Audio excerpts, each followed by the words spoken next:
আসসালামু আলাইকুম। সংবাদে আপনাদের সবাইকে স্বাগত জানাচ্ছি। আমি ফিরোজ তোহা। শুরুতেই আরবে কেবলস সংবাদ শিরোনাম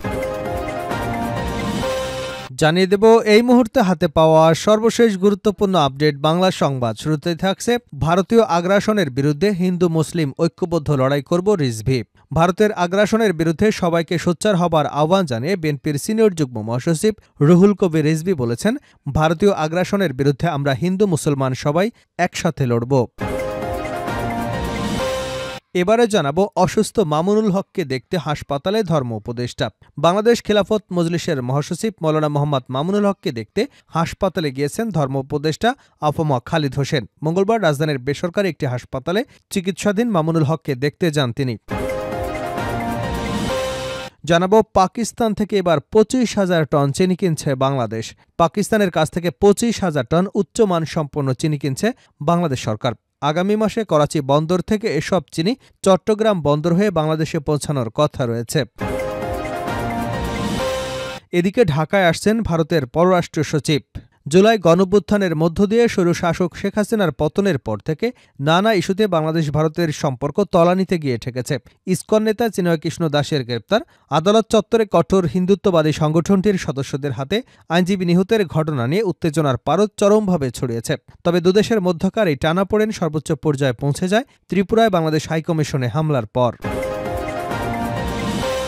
জানিয়ে দেব মিথ্যা বলে বাংলাদেশের মানুষকে বিভ্রান্ত করবার চেষ্টা করছে ভারত।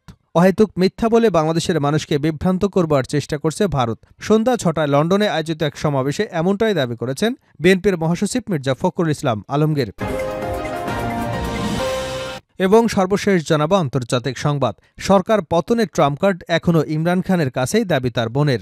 ইমরান খানের মুক্তি, সরকারের পদত্যাগ, সংবিধানের 26তম সংশোধনী বাতিলের দাবিতে ইসলামাবাদে ডি চকে সমাবেশে ডাক দিয়েছিল পিটিআই। কিন্তু পুলিশি বল প্রয়োগ এবং ব্যাপক ধরপাকড়ের মুখে 3 দিন ধরে চলা বিক্ষোভ কর্মসূচি প্রত্যাহার করতে বাধ্য হয় ইমরান খানের দল।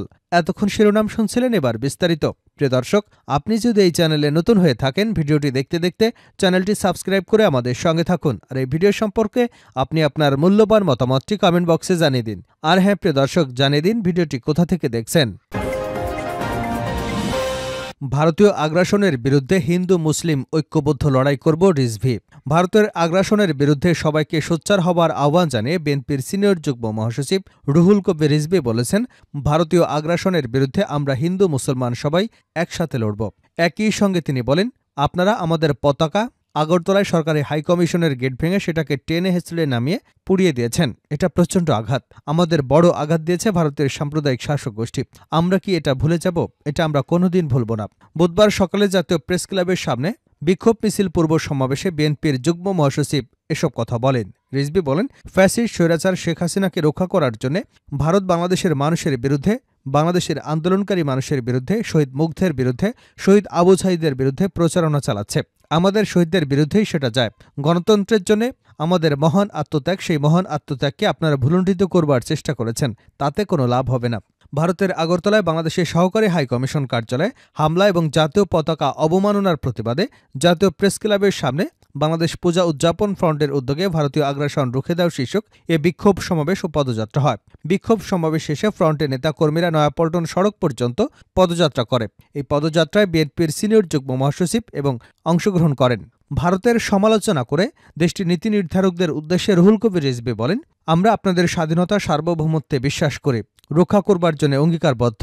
আমরা প্রত্যেকটা দেশের স্বাধীনতাকে মর্যাদা দেই। কিন্তু ভারতের শাসক গোষ্ঠী যদি মনে করে আমি সম্প্রসারণ চালিয়ে বাংলাদেশ, নেপাল, ভুটান সহ অন্যান্য দেশ আমার কবজা করে নেব, এটা কিন্তু আপনারা বোকার স্বর্গে বসবাস করছেন।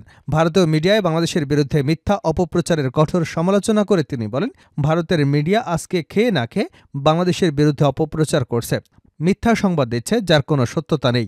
ভারতে যারা সত্যিকার অর্থে প্রগতিশীল অসাম্প্রদায়িক তারা এসব মিডিয়াকে বলে গদি মিডিয়া, মানে তারা গদিতে আছে, তাদের তল্পিবাহক মিডিয়া। এক একটা বয়ান, এক একটা ন্যারেটিভ তৈরি করেছে বাংলাদেশের বিরুদ্ধে।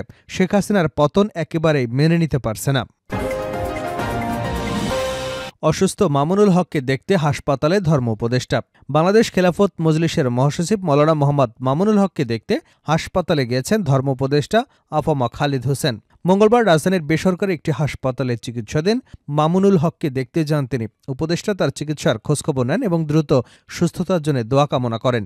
এ সময় উপস্থিত ছিলেন বেফাক মহাসচিব মৌলানা মাহফুজুল হক। উল্লেখ্য, মৌলানা মামুনুল হক গতকাল থেকে কিডনিজনিত অসুস্থতায় হাসপাতালে ভর্তি আছেন।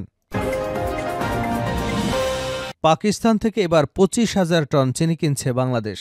পাকিস্তানের কাছ থেকে 25,000 টন উচ্চমান সম্পন্ন চিনি কিনছে বাংলাদেশ। আগামী মাসে করাচি বন্দর থেকে এসব চিনি চট্টগ্রাম বন্দর হয়ে বাংলাদেশে পৌঁছানোর কথা রয়েছে।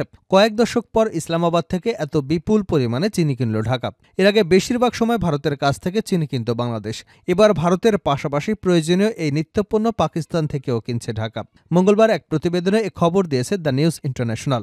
এতে বলা হয়েছে, পাকিস্তান বহু দশক পর এত বড় পরিমাণ ভ্রাতৃপ্রতিম দেশ বাংলাদেশে চিনি পাঠাচ্ছে। এর মধ্যে সোমবার আন্তর্জাতিক বাজারে চিনির দাম প্রতি টন $530 পৌঁছেছে।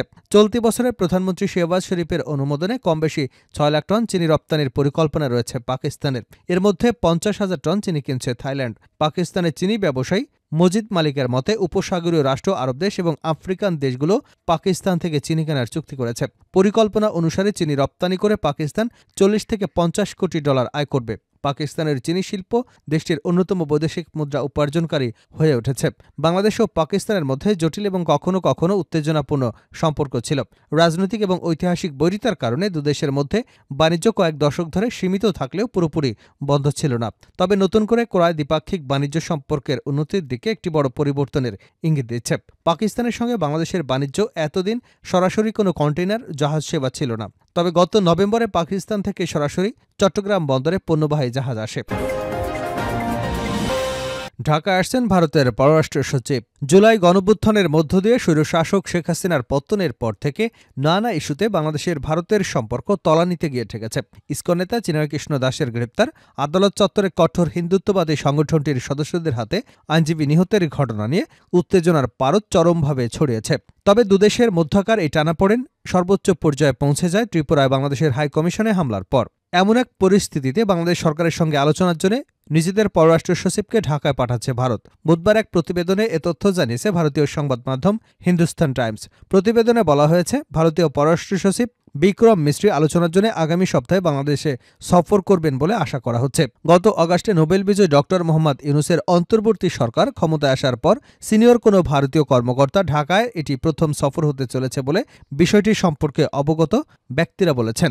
হিন্দুস্তান টাইমস বলছে, উভয় দেশের কেউই এখনও এই সফরের বিষয়ে আনুষ্ঠানিক কোনো ঘোষণা দেয়নি। তবে বিক্রম মিস্ত্রি সম্ভবত আগামী 10 ডিসেম্বর পররাষ্ট্র দপ্তরের বার্ষিক আলোচনার জন্য বাংলাদেশে আসবেন। উভয় দেশের রাজধানীতে তথা ঢাকা এবং দিল্লিতে বিক্রমের সফরের প্রস্তুতির বিষয়ে অবগত ব্যক্তিরা নাম প্রকাশ না করবার শর্তে একথা জানিয়েছেন। ভারতীয় এই সংবাদ মাধ্যমটি বলছে, ভারতীয় পররাষ্ট্র সচিব বিক্রম মিস্ত্রি এই সফরটি এমন এক সময় হতে চলেছে যখন বাংলাদেশ এবং ভারতের মধ্যকার সম্পর্কে এক অভূতপূর্ব উত্তেজনা দেখা দিয়েছে। হিন্দু সংখ্যালঘুদের উপর কথিত নিপীড়ন এবং রাষ্ট্রদ্রোহের অভিযোগে অভিযুক্ত চিন্ময় কৃষ্ণ দাসকে গ্রেপ্তারের অভিযোগে বাংলাদেশের সীমান্তবর্তী কয়েকটি ভারতীয় রাজ্যে বিক্ষোভ চলছে। শেষ করছে আন্তর্জাতিক সংবাদ দিয়ে। সরকার পতনের ট্রাম্প কার্ড এখনও ইমরানের কাছেই, দাবি বোনের। ইমরান খানের মুক্তি, সরকারের পদত্যাগ এবং সংবিধানের 26তম সংশোধনী বাতিলের দাবিতে ইসলামাবাদে ডি-চকে সমাবেশের ডাক দিয়েছিল পিটিআই। কিন্তু পুলিশি বল প্রয়োগ এবং ব্যাপক ধরপাকড়ের মুখে 3 দিন ধরে চলা বিক্ষোভ কর্মসূচি প্রত্যাহার করতে বাধ্য হয় ইমরান খানের দল। পিটিআইয়ের এই কর্মসূচিকে চূড়ান্ত ডাক অভিহিত করেছিল, কিন্তু কোনো সাফল্য ছাড়াই বিক্ষোভ শেষ করে ফিরে যেতে হয় দলটির সমর্থকদের। অনেকে মনে করছেন, নিরাপত্তা বাহিনীর সঙ্গে সংঘাত, নতুন করে সরকার বিরোধী এবং রাষ্ট্রদ্রোহের মামলায় আর সহসাই ঘুরে দাঁড়াতে পারবে না পিটিআই। তবে ইমরান খানের বোন আলিমা খান মঙ্গলবার বলেছেন, সরকার পতনের ট্রাম্প কার্ড এখনও তার ভাইয়ের কাছেই রয়েছে। তার দাবি, লক্ষ্য থেকে এখনও বিচ্যুত হয়নি ইমরান খান।